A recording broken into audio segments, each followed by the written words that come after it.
მოგესალმებით მეგობრებო, დღეს გამოგზაურებთ ჩემს მშობლიურ საჩხერეში.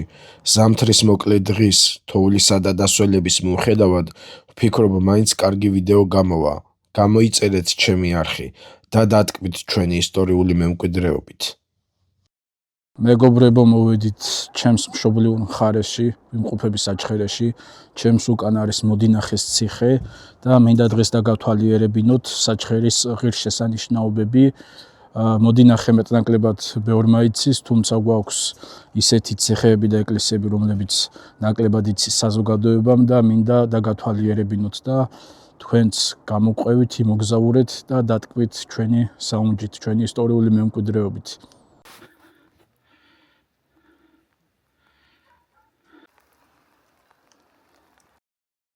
მოდინახეს ციხე აგებულია მე-18 საუკუნის 30-იან წლებში პაპუნა წერეთლის მიერ.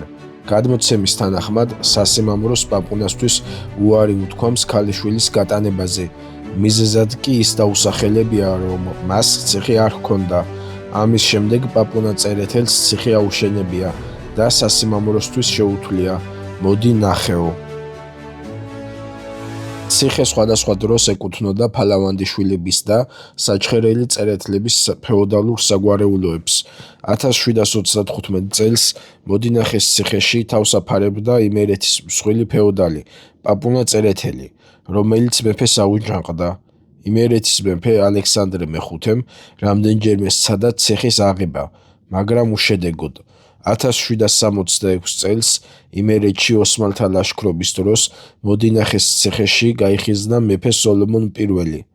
1767 წელს წერეთლების ფეოდალურმა საგვარეულომ მოდინახეს ციხე მეფეს დაუთმო. იმერეთის 1810 წლის აჯანყების დროს მოდინახეს ციხე აჯანყებულებს ეკავათ.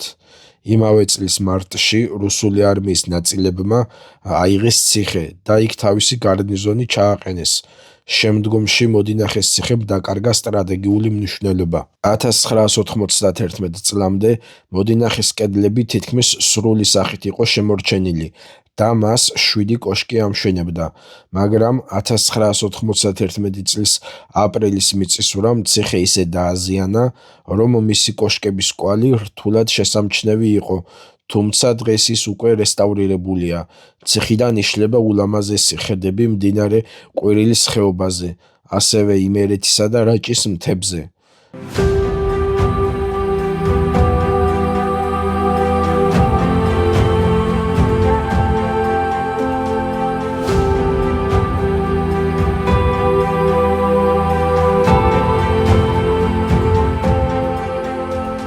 მოვედით მეგობრებო ჭალის წმინდა გიორგის ეკლესიაზე, რომელსაც მეორენაირად აბაშიძეების ეკლესიასაც უწოდებდნენ. ტაძარი აგებულია აბაშ აბაშიძის მიერ 1510 წელს.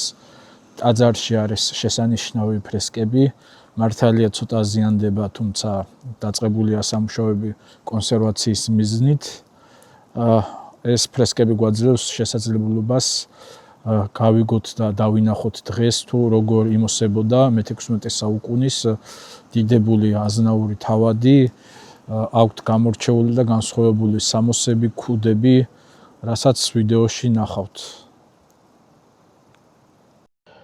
ჭალის აბაშიძეების ეკლესია, იგივე დრბოს წმინდა გიორგის ეკლესია აგებულია მე-16 საუკუნეში აბაშიძეთა საგვარეულოს მიერ. ერთნავიანი ბაზილიკა მდინარე ყვირილას მარჯვენა მხარეს მდებარეობს. შენობის ექსტერიერის მხატვრული სახე უმბრალოებითა და სისადავით გამოირჩევა. მთლიანი მოცულობა დამჯდარი მასიური ფორმისაა. დასავლეთი კარის ტიმპანში ჯვარია გამოკვეთილი. მისი ფორმა, როგორც სხვაგან ლილვებისა, წყვილი პარალელური ღარის საშუალებითაა მიღებული. ფრონტონების ზედა კუთხეებში ცხვრის თავის თითო ქანდაკებაა ჩასმული. ნესტის გამო დღეს ფრესკები განადგურების პირასაა. ბათქაში სცილდება კედელს და ფრესკები ჩამოშლის პირასაა. 2026 წლის იანვარში სპეციალისტებმა დაიწყეს გადამაგრება, რათა ფრესკები კიდევ არ დაშორდეს კედლებს და არ ჩამოიშალოს. აღნიშნულ ტაძარზე მესამედ ვიყავი. დღეს ტაძარი მიბარებული აქვს დავაძეების ოჯახს, რომლებიც დამეხმარნენ და მამა გიორგის კურთხევით შევძელი საკურთხევლის გადაღება.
ტაძარი აბაშიძეების საკუთრებას წარმოადგენდა. ძეგლს განსაკუთრებულ მნიშვნელობას ანიჭებს მასში დაცული ფრესკები და ფრესკული წარწერები. ჩრდილოეთ კედელზე კანკელის მახლობლად აბაშიძეების გამოსახულებებია, კერძოდ ეკლესიის ქტიტორი, აბაშ აბაშიძე და მისი მეუღლე, კეკლუց საზვერელა ჩიჟავაძის ქალიშვილი, ასევე ლომინ აბაშიძე და მისი მეუღლე, დადიანი სასული გულნარა, ასევე იანკო და შერმაზან აბაშიძე და კიდევ ამგვარის წარმომადგენლები, რომელთა ვინაობის დადგენა ამ მომენტისთვის ფრესკების დაზიანების გამო ვერ ხერხდება. საგულისხმოა ის ფაქტი, რომ აბაშიძეები თავის თავს რაჭის ერისთავის კახაბერ მესამის შთამომავლად მიიჩნევენ.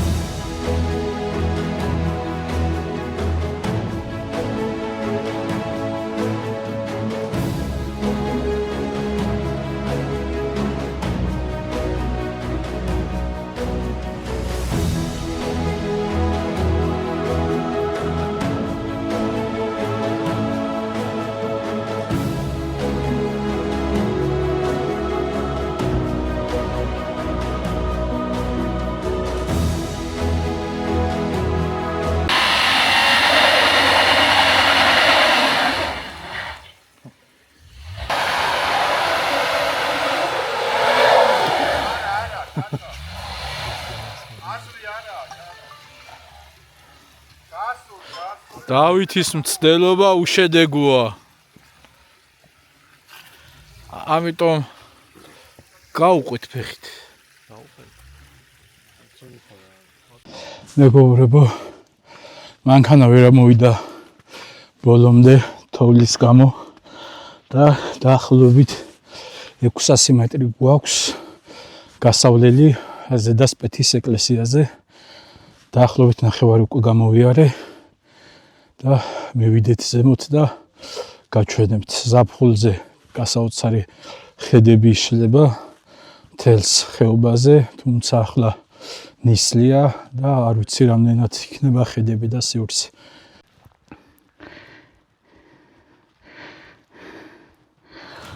გამოჩნდნენ ლომები.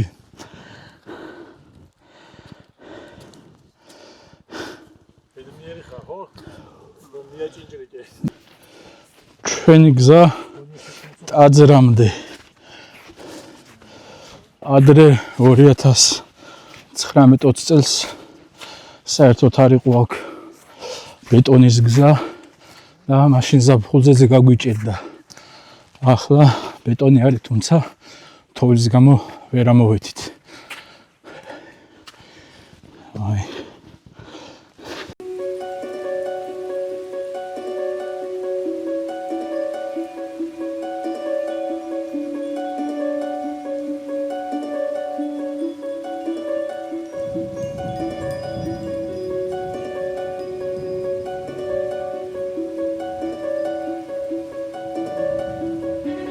მოვედით მეგობრებო სპეთის ზედამაცხოვარზე, რომელიც მე-11 საუკუნეებში იქნა აგებული.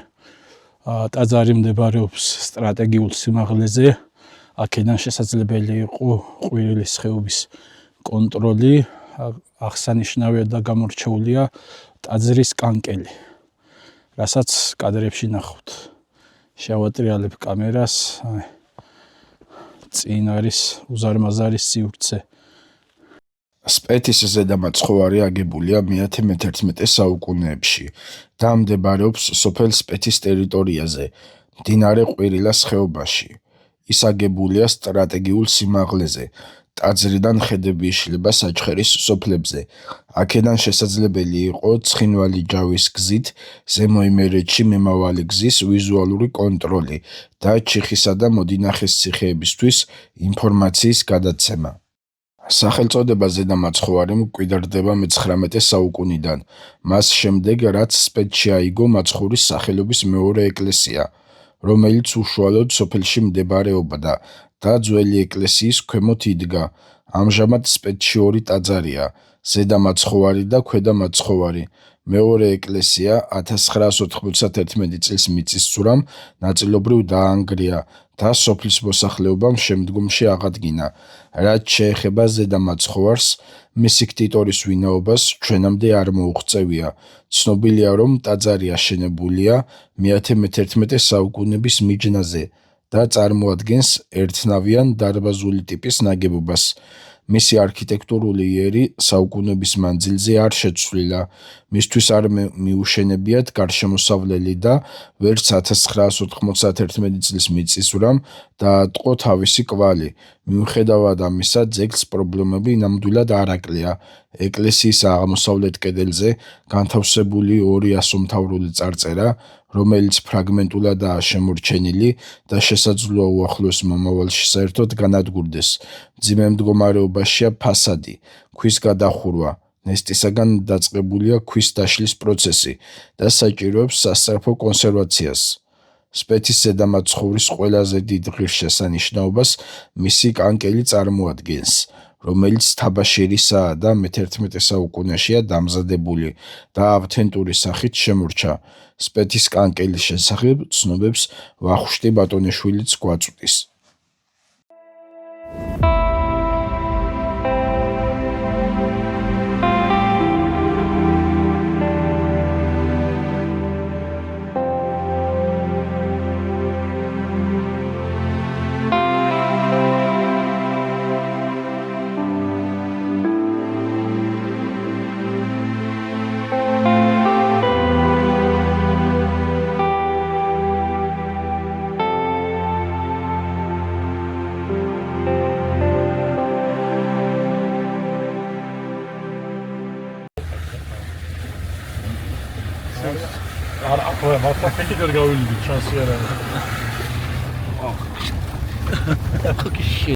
აი კენჭები რო ჩავს რა? ცოტა მარა ეგ არაფერი რა გადავა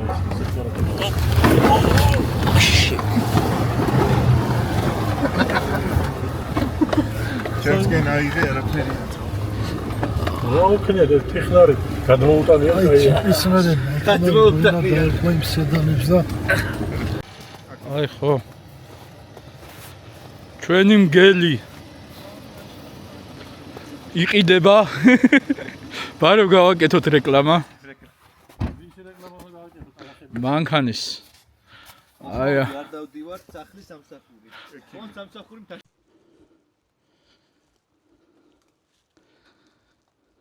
მოვედით მეგობრებო ჩიხაში ჩემს უკან ხედავთ ჩიხის ციხეს და გვერდით ტაძარს ღვთისმშობლის სახელობის ტაძარს ციხე წარმოადგენდა ჩიხის საერისთავოს ცენტრს აქ ცხოვრობდა აფხაზთა უფლისწული დემეტრე მე-9 საუკუნეში, რომელსაც ჩიხა ჰქონდა ჩაბარებული საერისთავოდ. ჩიხის ციხე მაღალი მთის კალთაზე დგას, რომელიც მე-11-12 საუკუნეებით თარიღდება. კომპლექსი მოიცავს გალავანს, ციხე-დარბაზს და მცირე ზომის დარბაზულ ეკლესიას. ჩიხის ეკლესია დამჯდარი კოხტა პროპორციებით ხასიათდება და გამოირჩევა გემოვნებიანი ოსტატურად შესრულებული მორთულობით. ჩიხა შუა საუკუნეებში საერისთავო ადგილი ყოფილა. ნიკო ბერძენიშვილის ვარაუდით, ჩიხა არაგვის საერისთავო იყო. ამავე დროს ჩანს, ის მე-9 საუკუნის პირველ ნახევარში აფხაზთა მეფეების რეზიდენცია ყოფილა. იგი წერილობით წყაროებში მე-9 საუკუნის მეორე ნახევარში იხსენიება. მატიანე ქართლისა გვაწვდის შემდეგ ცნობას. გამოვიდა აფხაზთა მეფე გიორგი აღწეფელი, ძმა თეოდორესი და დემეტრესი, ძე ლეონისა, დაიპყრა ქართლი და დაუტევა ერისთავად ჩიხას ძე დემეტრესი. დავით არ გარდაიცვალა გიორგი აფხაზთა მეფე, დარჩა ძე დემეტრესი მცირე, რომელს ერქვა ბაგრატ, რომელი იცნობის ექსორია ქმნილობით და ცოლმან გიორგი მეფისამა მოკლა ძე დემეტრესი ერისთავი ჩიხისა და ეცრუა იგი ივანე მთავარსა შავლიანსა და შთააგდეს ბაგრატ ზღვას, ხოლო ღმერთმან განარინა იგი და მიიწია ქალაქად კონსტანტინოპოლად. ჩიხის კომპლექსის ეკლესიის შესასვლელის ტიმპანის არეში წარწერაა: მრავალმოწყალეო ღმერთო, შეუნდვენ ცოდვანი შერაზადს და განუსვენე სულსა მამისა მისისა ივანესა. გიორგი ბოჭორიძე გამოთქვამს ვარაუდს, ვინაიდან ჩიხა ერისთავთა სამყოფელი ადგილი იყო, შესაძლოა ტაძრის წარწერაში მოხსენებული შერაზატი და ივანე ჩიხის ერისთავები ყოფილიყვნენ. მე-9 საუკუნის ბოლოსათვის მატიანე ქართლისას თხზულებაში ჩიხის საერისთავო აღარ მოიხსენიება. ერისთავის რეზიდენცია შორაპანში გადავიდა და მასში იგივე არგვეთი და რაჭა შედიოდა. მე-10 საუკუნეში რაჭა ცალკე საერისთავოდ ჩამოყალიბდა. ამ დროიდან ჩიხა-მარგვის საერისთავო შორაპნის საერისთავოდ იწოდებოდა. საუკუნეების განმავლობაში აქ ერისთავებად ჩხეიძეები ისხდნენ. ციხე იყო საკმაოდ დიდი მასშტაბის, რაზეც მეტყველებს ის დიდი ლოდები, რომელიც არის ჩავარდნილი დაბლა. მინიმუმ რაც არის ახლა, ერთი მაგხელა კიდევ იქნებოდა ზემოთ. საკმაოდ დიდი მასშტაბია, გვერდზე თავისი ტაძრით.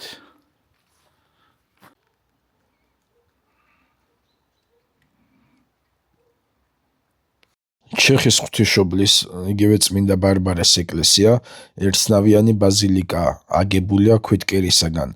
დასავლეთის კარი და კარნიზები ნაწილობრივ ძვირფასი ჩუქურთმებითაა შემკული.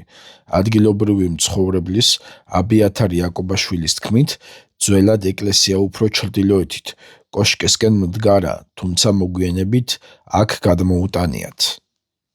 ეკლესია მე-11-მე-12 საუკუნეებშია აგებული. მის დასავლეთ შესასვლელის ტიმპანზე ორ სტრიქონად ასომთავრული წარწერებია ამოკვეთილი.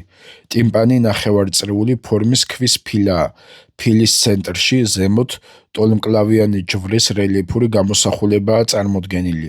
ეგრეთ წოდებული ბოლნური ჯვრის ორივე მხარეს მოკლე წარწერაა: ჯვარი ქრისტესი და წმიდაი ბარბარე. სახელის აღრევაც სავარაუდოდ აქედან მოდის. ტაძარი თავის დროზე გახლდათ წმინდა ბარბარეს სახელობის. გვიანდელ პერიოდში კი ის ღვთისმშობლის სახელზე იკურთხა. ეს ორი სახელი შესაძლოა ხსნიდეს აბიათარ იაკობაშვილის მოგონებას, რომ ეკლესია სხვა ადგილზე იდგა და ის გადმოტანილია. ამაზრს ამყარებს ის ფაქტი, რომ ტაძრის ჩუქურთმიანი დეტალები მე-11-მე-12 საუკუნეებისაა, დანარჩენი ქვები კი აშკარად მე-19 საუკუნის.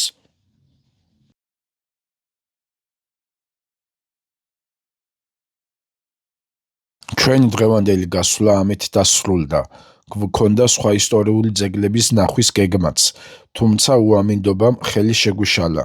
გთხოვთ, გამოიწერეთ ჩემი გვერდი, გააქტიურეთ ზარის ღილაკი და ერთად აღმოვაჩინოთ საქართველო. სხვა მოგზაურობის ვიდეოც მალე იქნება.